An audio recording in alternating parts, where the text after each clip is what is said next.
Hello, welcome to English for everyone. My name is Ratanlal Sharma. आज मैं आपको कुछ हिंदी टू इंग्लिश ट्रांसलेशन समझाने वाला हूँ। आइए बिना किसी देरी के शुरू करते हैं आज का ये वीडियो।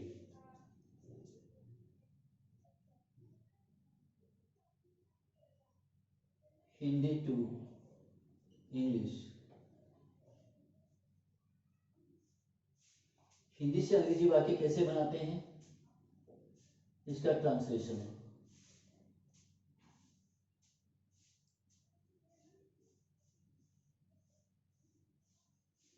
ट्रांसलेशन तो सबसे पहले हमें एक छोटा सा रूल होता है, उसका फॉलो करना पड़ता है। सबसे पहले हम सब्जेक्ट लिखते हैं, सब्जेक्ट के बाद में हम वर्ब लिखते हैं और वर्ब के बाद में हम क्या लिखते हैं, ऑब्जेक्ट। ऑब्जेक्ट के बाद में अगर कुछ होता है, जैसे मान लीजिए एडवर्ब होता है तो एडवर्ब नोट करते हैं। एडवर्ब अगर नहीं होता है तो हम OW अर्थात अदर वर्ड नोट करते हैं। ये इसका एक छोटा सा नियम होता है, स्ट्रक्चर होता है। तो आज का हमारा पहला, अगर मान लीजिए आपको कहना हो कि आज के जैसे मान लीजिए आमतौर पर जो वाक्य बोले जाते हैं दैनिक जीवन में, हम वही आपको सिखाते हैं बोलना कि कैसे बोलते हैं। थोड़ा सा हार्ड जरूर होता है, मेरे वाले सेंटेंस कुछ हार्ड जरूर होते हैं, क्योंकि हम ये सब वाक्य नहीं बनाते जैसे उसने भोजन पकाया, उसने खाना पकाया, उसने खाया, उसने पिया, वो बैठा, वो गया, वो आया। ऐसे वाक्य तो सभी हर कोई बच्चे बना लेते हैं, लेकिन कुछ थोड़ा सा वाक्य सा वाक्य होना चाहिए। तो ऐसे ही वाक्य मैं आपको कुछ बताने वाला हूँ। आज का वाक्य देखिए, आप गौर से समझिएगा। जैसे मान लीजिए अगर हम कहें कि मैं आपके विचारों से प्रेरित होता हूँ, मुझे आपके विचारों से प्रेरणा मिलती है, कैसे लिखते हैं इंग्लिश में? आइए शुरू करते हैं। तो सबसे पहले मुझे, ठीक है ना, मुझे मिलती है तो क्या लिखेंगे? I get. आई गेट, मुझे मिलती है, क्या मिलती है? प्रेरणा, inducement. I get inducement from your views. I get inducement from your views. मुझे आपके विचारों से प्रेरणा मिलती है। गेट का मतलब है मिलना, ठीक है ना, कोई चीज मिलती है आपको। तो आई गेट, आप कह सकते हैं I get inducement from your views, मुझे आपके विचारों से प्रेरणा मिलती है। अगर मान लीजिए आप कहना चाहते हैं हमें आपके विचारों से प्रेरणा मिलती है, तो यहाँ वी करना होगा। आई के स्थान पर आप क्या लिखेंगे? वी, जैसे WE, ठीक है ना। We get inducement from your views. अगर मान लीजिए आप योर लिखना नहीं चाहते, योर क्या चीज है? डिटर्मिनर है, ठीक है ना। वैसे ये डिटर्मिनर की श्रेणी में आता है, वैसे ये पॉजिटिव प्रोनाउन भी होता है, ठीक है ना। तो इसकी जगह आप दी भी लिख सकते हैं, दी, ठीक है ना। तो we get inducement from the views. तो हमें विचारों से प्रेरणा मिलती है, हमें विचारों से प्रेरणा मिलती है। अब बात यह है कि विचार किसके हैं, तो आप योर करेंगे, यहाँ दी नहीं लिखेंगे फिर, ठीक है ना। तो यहाँ फिर दी लिखने की आवश्यकता आपको नहीं होगी। तो आप मुझे आपके विचारों से, तो फिर आई गेट इंड्यूसमेंट, मुझे प्रेरणा मिलती है, हमें हमें प्रेरणा मिलती है, तो वी गेट इंड्यूसमेंट। अगर उसे प्रेरणा मिलती है तो ही गेट्स इंड्यूसमेंट, उसे प्रेरणा मिलती है तो शी गेट्स इंड्यूसमेंट, उनको प्रेरणा मिलती है, they get inducement from your views, ठीक है ना, उनको आपके विचारों से प्रेरणा मिलती है। तो ये हुआ आज का पहला। तो हमें थोड़ा सा सब्जेक्ट के अनुसार चलना पड़ता है। अगर यहाँ सिंगुलर सब्जेक्ट होंगे तो इसमें एस लग जाएगा वर्ब में, बाकी सेम रह जाएगा, ठीक है ना। अब अगला सेंटेंस देखते हैं। जैसे मान लीजिए अगर हम लिखें कि जुबान से झूठ मत बोलो, झूठ मत बोलो। लेकिन आप कई बार ऐसे भी सुनते हैं कि जुबान से झूठ मत बोलो, कहते हैं ना जुबान से झूठ मत बोलो। तो झूठ बोलना ठीक है, सभी जानते हैं झूठ मत बोलो, ये बात तो है। लेकिन कई बार ये भी शब्द जोड़ दिया जाता है कि जुबान से झूठ मत बोलो। तो कैसे लिखेंगे ऐसे में? आइए, तो इसको लिखते हैं कि हम पहले लिखेंगे इसको क्या? डोंट, यानी कि जिस समय आप बोल रहे हैं उसी वक्त की बात हो रही है, जीवन भर की बात नहीं है। अगर मान लीजिए हमेशा की बात होती तो डू नॉट करते। अगर मान लीजिए जिस समय आपके सामने जो कुछ आप नेगेटिव करना चाहते हैं, कुछ नेगेटिव बोलना चाहते हैं, नेगेटिव वाक्य बोलना चाहते हैं, तो आप डोंट का यूज कीजिएगा, डू नॉट का यूज मत कीजिएगा। क्यों? डू नॉट का मतलब हमेशा के लिए हो जाता है, ठीक है ना। डू नॉट का मतलब कभी नहीं, ऐसे वाला भी वाक्य बनेगा उसका, ठीक है ना। तो जैसे मान लीजिए पानी बर्बाद मत करो, तो डू नॉट ऐसे में वाक्य में क्या था, डू नॉट वेस्ट वाटर, इसे आप लिख सकते हैं इस टाइप में। तो आगे जैसे कि मान लीजिए अब जैसे आप समय बर्बाद मत करो, तो ये कभी समय बर्बाद मत करो, जीवन में कभी समय बर्बाद मत करो, पूरे जीवन भर कोई सकता है क्या, नहीं सकता है। तो ऐसे मान लीजिए कह दिया जाए do not waste your precious time, अपने मूल्यवान समय को मत बर्बाद करो। तो ये डू नॉट कर दिया तो इसका मतलब है आप कभी मत करो ऐसा, ठीक है ना। अगर आप कहते हो ना don't waste your precious time, ठीक है ना, तो इसका मतलब यह है कि अब की बात है, अब मेरे सामने जो लोग खड़े हैं मैं उनको कह रहा हूँ, बाद में वो माने नहीं माने कोई बात नहीं है। देखिए आगे, तो डोंट अब क्या करना है, कई बार हम क्या करते हैं टेल ए लाई लिखते हैं, टेल ए लाई झूठ बोलना, तो टेल मत कीजिएगा, यहाँ सीधा लिखिएगा लाई, डोंट लाई, LIE, लाई का मतलब क्या था, झूठ बोलना। Don't lie, don't lie with, don't lie का मतलब क्या हुआ, डोंट लाई झूठ मत बोलो, with the tongue, with the tongue, TONGUE, with the tongue, जुबान से झूठ मत बोलो। Don't lie with the tongue, जुबान से झूठ मत बोलो।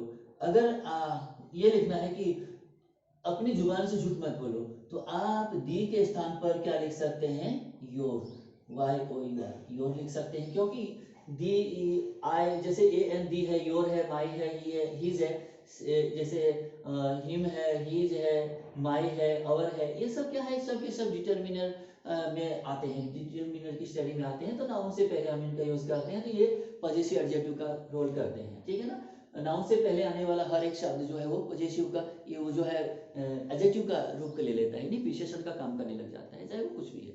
तो आगे देखिए, तो don't lie with your tongue, अपनी जुबान से झूठ मत बोलो। Don't lie with the tongue, जुबान से झूठ मत बोलो। तो आप चाहे दी लगाइए चाहे योर लगाइए, दी लगाते हैं तो योर मत लगाइएगा, अगर आप योर लगा रहे हैं विथ योर टंग लिखना चाहते हैं तो दी मत लगाइएगा, दोनों में से एक लगाना है, एक सिलेक्ट करना है। देखिए अगला सेंटेंस, तो इसमें क्या है कि थोड़ा सा चीज़ों को थोड़ा सा ध्यान में रखना पड़ता है, रूल जरूरी होता है, क्योंकि रूल के बिना कोई सेंटेंस नहीं कामयाब होता, क्योंकि रूल नहीं जानेंगे तो आप कुछ बोलना कुछ चाहते हैं, लिखना कुछ और हो जाएगा। देखिए अगला, जैसे मान लीजिए अगर मान लीजिए हम लिखना चाहते हैं कि उसके पास नया कुछ भी नहीं है कहने को, कैसे लिखेंगे इसको, कि अब जैसे उसके पास नया कुछ भी नहीं, ही has nothing, he has nothing, उसके पास कुछ भी नहीं है, न्यू नया, कहने को तो फिर क्या लिखेंगे, टू से, he has nothing new to say, उसके पास नया कुछ भी नहीं है कहने के लिए, कहने के लिए उसके पास नया कुछ भी नहीं है। तो इसका मतलब क्या हुआ कि उसके पास नया कुछ भी नहीं है कहने के लिए, तो अब हमने ये क्या दिया है, पर्पस दिखाया है, उसके पास नया कुछ भी नहीं है, तो टू से, कहने के लिए, ठीक है ना, कहने को या कहने के लिए मान लीजिए, ठीक है ना, कहने के लिए उसके पास नया कुछ भी नहीं है, तो हमने यहाँ पर्पस दिखाया, तो इसका मतलब क्या हुआ, यहाँ आपको समझने की आवश्यकता है। अगर मान लीजिए टू से नहीं लिखना चाहते हैं तो फिर हम क्या करेंगे, इसकी जगह यहाँ हम क्या करेंगे, फॉर लिखेंगे, फॉर दी पर्पस,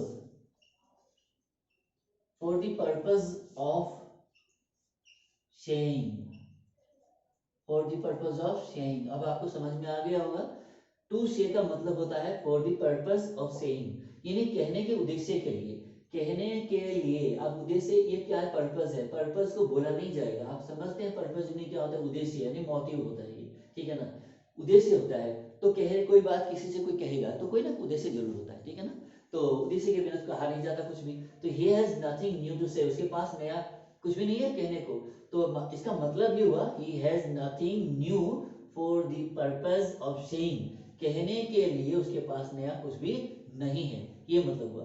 तो देखते हैं अगला सेंटेंस आज का, जैसे मान लीजिए अगर हम कहें कि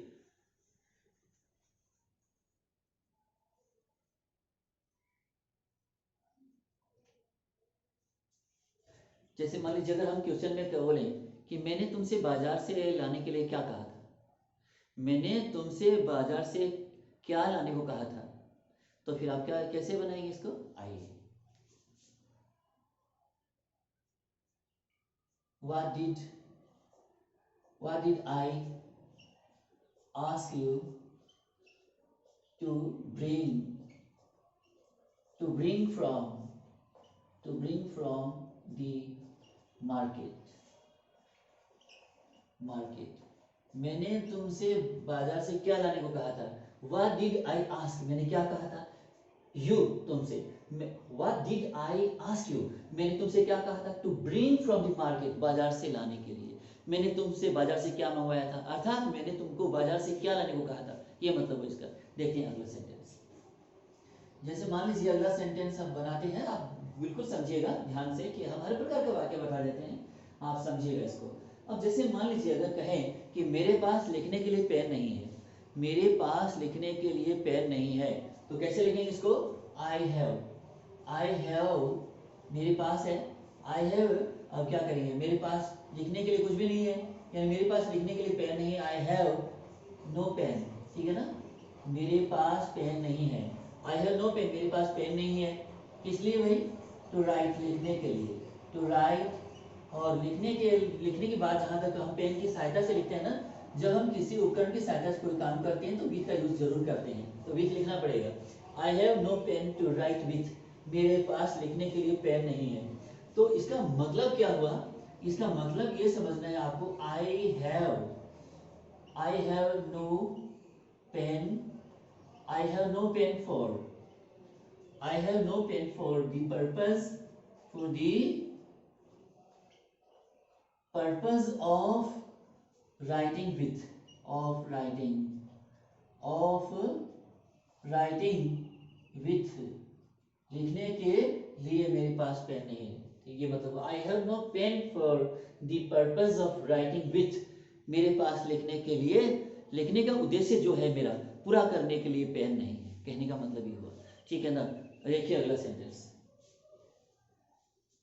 आगे हम जैसे कि मान लीजिए आपको समझाने वाले हैं, हर एक चीज को समझना है, हर एक चीज नई है, हर ऐसे वाक्य जो है आपको कहीं भी किसी भी वीडियो में देखने को नहीं मिलेगा, क्योंकि सरल वाक्य तो सभी समझा देते हैं, लेकिन कुछ हार्ड वाले वाक्य होते हैं ना, सीखना किसको कहते हैं? जो आप हार्ड लगे, आपको जो चीज आपको हार्ड लगती है सीखने में, उसी को सीखना माना जाता है। सरल चीज जो सभी को आती है, आपको भी आती है, औरों को भी आती है, तो फिर इसको क्या सीखोगे? इसको देख के क्या खुश होना है? इसका क्या लाइक देना होगा?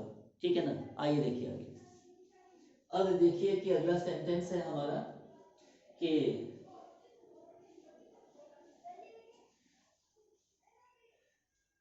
तुम्हें सभी प्रकार के काम करने के लिए कहा जाता है, तुम्हें सभी प्रकार के काम करने के लिए कहा जाता है। तो फिर कैसे लिखेंगे इसको? यू आर टोल्ड, ठीक है ना? या आस्क्ड भी कर सकते हैं, यू आर टोल्ड, ठीक है ना? या आस्क्ड कर दीजिए, कोई दिक्कत नहीं है। यानी कोई, हम किसी से कोई काम करवाते हैं, खुद नहीं करके दूसरे से करवाना चाहते हैं, तो वो आस्क्ड होता है, ध्यान रखना। तो you are asked to do all sorts of work, ठीक है ना? ये वर्क है। यू आर आस्क्ड, तुम्हें कहा जाता है, टू डू, करने के लिए, ऑल sorts ऑफ वर्क, सारे काम, सभी प्रकार के काम करने के लिए तुमको कहा जाता है। ये हुआ इसका, ठीक है ना? अब वैसे ये पैसिव है, यहां से यहां तक ये पैसिव है, ध्यान रखना। बाकी तो सेंटेंस है साधारण वाक्य की तरह है ये, लेकिन यहाँ पर ये आपको पैसिव नजर आएगा इतनी दूर में, और हैवी है पैसिव इतना। तो जैसे मान लीजिए आगे हम लिखने वाले हैं कि तुम अंग्रेजी की जानकारी के लिए, तुम अंग्रेजी के ज्ञान के लिए प्रसिद्ध हो गए वहां। कैसे लिखते हैं इसको? तो सबसे पहले हम लिखेंगे देयर यू बिकेम मीनिंग क्या होता है? हो गया, ठीक है ना? बिकम का सेकंड फॉर्म क्या है? Became. There you became famous for, famous के साथ में हम किसका यूज करते हैं? फॉर का। और नॉन के साथ में भी हम फॉर का यूज करते हैं, नॉन फॉर या फेमस फॉर। यहाँ हम बाकी अन्य किसी प्रीपोजिशन का यूज नहीं करते हैं। तो देयर यू बिकेम फेमस, वहां तुम प्रसिद्ध हो गए। फॉर योर नॉलेज कर दीजिए, फॉर योर नॉलेज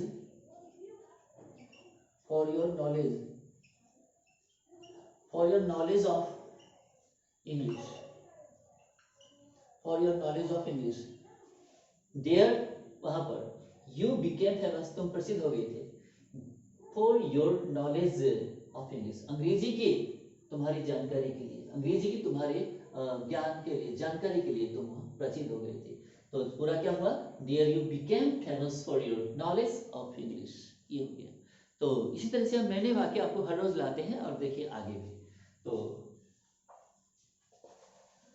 और लाते रहेंगे नए नए वाक्य। आप अधिक से अधिक लाइक कीजिए, शेयर कीजिए मेरे वीडियो को, और बार बार इसको देखिएगा शुरू से लेकर लास्ट तक, पूरा वीडियो देखना होता है तभी देखा माना जाता है, ठीक है ना।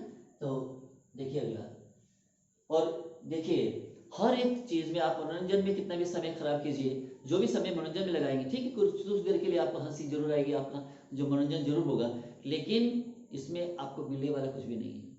अध्ययन के लिए आप जो भी समय खर्च करते हैं, बर्बाद करते हैं, मान लीजिए अध्ययन के लिए जो समय लगाया जाता है उसको बर्बाद करना नहीं कहते हैं, ठीक है ना, वो सदुपयोग, थोड़ा या ज्यादा जितना भी वक्त आपने अध्ययन में लगाया है ना, जरूर आपको उसका फल मिलेगा, ठीक है ना, देर सवेर तुरंत नहीं मिलेगा, देर सवेर जब भी उसका फल मिलेगा।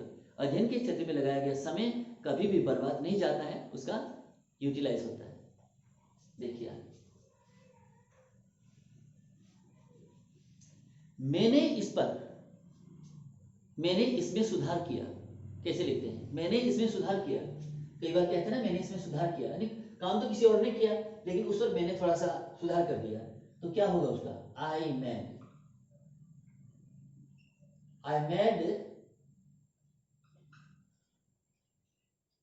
इम्प्रूवमेंट,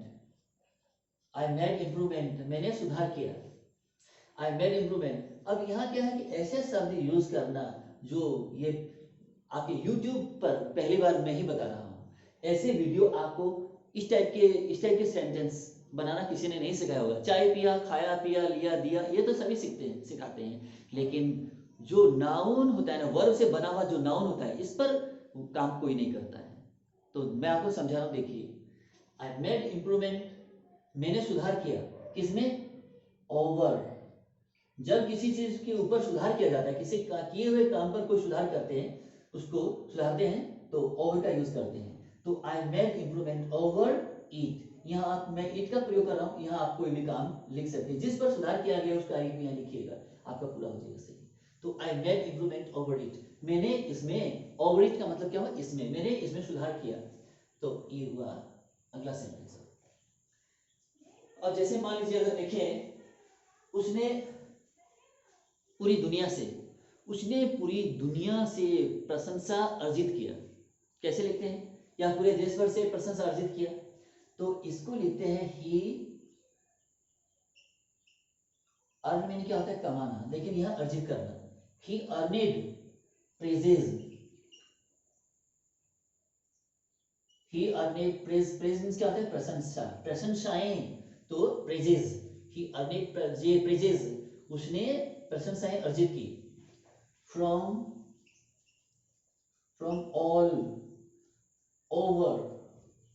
ओवर दी कंट्री लिखिए चाहे वर्ल्ड लिखिए, तो मैं यहाँ वर्ल्ड लिख देता हूँ, ठीक है ना, वर्ल्ड यानी पूरी दुनिया से, from all over the world, पूरी दुनिया से, ही अर्नेड प्रेजेज, उसने क्या किया, प्रशंसाएं अर्जित की, उसने पूरी दुनिया से प्रशंसा अर्जित की, ये हुआ इसका, ठीक है ना, ही अर्नेड प्रेजेज और from all over the country, या from all over the world, ये हुआ। देखते हैं आज का अंतिम सेंटेंस, देखिएगा बड़े ही गौर से समझिएगा। जैसे मान लीजिए अगर हम लिखते हैं यहाँ कि अब बहुत ही छोटे छोटे वाक्य हैं मेरे, लेकिन अब जैसे मान लीजिए कहा जाए कि हर व्यक्ति, प्रत्येक व्यक्ति सरकार की नीतियों और निर्णय यानी फैसले की सराहना करते हैं, कैसे लिखते हैं इसकी, आइए, प्रत्येक व्यक्ति यानी हर व्यक्ति, हर कोई, तो एवरीवन, एवरीवन का मतलब हुआ हर कोई व्यक्ति, नहीं सभी, हर कोई है तो सभी हुआ, इसका मतलब everyone appreciated, appreciate, everyone appreciates, क्योंकि सिंगुलर सब्जेक्ट है, सिंगुलर वर्ब लग जाएगा, एवरीवन एप्रिशिएट्स, एप्रिशिएट्स दी, अब हमें यहाँ दी लिखना होगा क्योंकि सरकार की बात आ रही है, द गवर्नमेंट द गवर्नमेंट्स। अब हमें इसमें क्या करना पड़ेगा, जेनिटिव केस का यूज करना पड़ रहा है क्योंकि ऑफ के स्थान पर, ठीक है ना, क्योंकि ये सरकार क्या है, कोई निर्जीव वस्तु तो नहीं है, ये तो सजीव है, ठीक है ना। तो सजीव के लिए हम क्या करते हैं, जेनिटिव केस का यूज करते हैं, निर्जीव के लिए हम ऑफ का यूज करते हैं, और ऑफ का यूज वैसे हम सजीवों के लिए भी करते हैं, ये देखने की बात है, समझने की बात है। तो एवरीवन एप्रिशिएट्स द गवर्नमेंट्स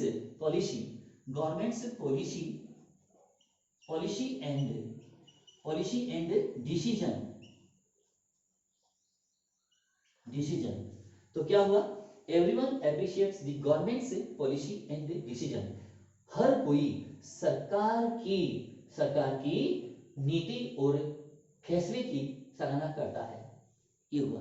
तो आज का हमारा ये वीडियो आपको कैसा लगा, अधिक से अधिक लाइक कीजिएगा, शेयर कीजिएगा, और मेरे चैनल को सब्सक्राइब कीजिएगा, और अधिक से अधिक इसको लाइक कीजिएगा। Thank you so much for watching this video. Bye bye.